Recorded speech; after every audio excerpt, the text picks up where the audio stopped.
Welcome to PM seven media. Pushpa సినిమాతో national లెవెల్లో craze తెచ్చుకున్న సుకుమార్ పుష్ప 2తో మరోసారి మ్యాజిక్ చేశారు. అయితే సుకుమార్ సినిమాలకు గుడ్ బై చెప్పబోతున్నారనే ప్రచారం జరుగుతుంది.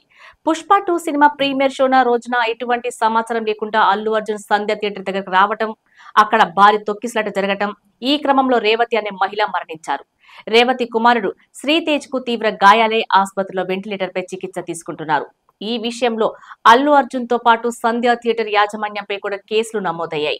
ఈ ఘటనలో అల్లు అర్జున్ పై ఎఫ్ఐఆర్ నమోదు కావడంతో పోలీసులు ఆయన అరెస్ట్ కూడా చేశారు. సంధ్య థియేటర్ దగ్గర మహిళ మరణించిన ఘటన సుకుమార్ ను కలిచివేసింది. ఈ విషయాన్ని సుకుమార్ పుష్ప 2 సక్సెస్ మీట్ లో చెప్పడం జరిగింది. సినిమా ఇంత పెద్ద హిట్ అయినా నాకు సంతోషంగా లేదని, సినిమాను రీక్రియేట్ చేయగలను గానీ ఓ జీవితాన్ని తిరిగి ఇవ్వలేమని సుకుమార్ చెప్పుకొచ్చారు.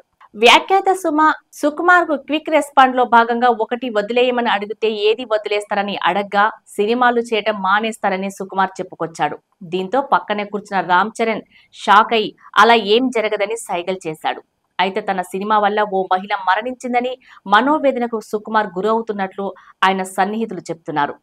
ప్రస్తుతం సుకుమార్ సినిమాలు మానేస్తాను అని చెప్పిన వీడియో నెట్టింట వైరల్ గా మారింది.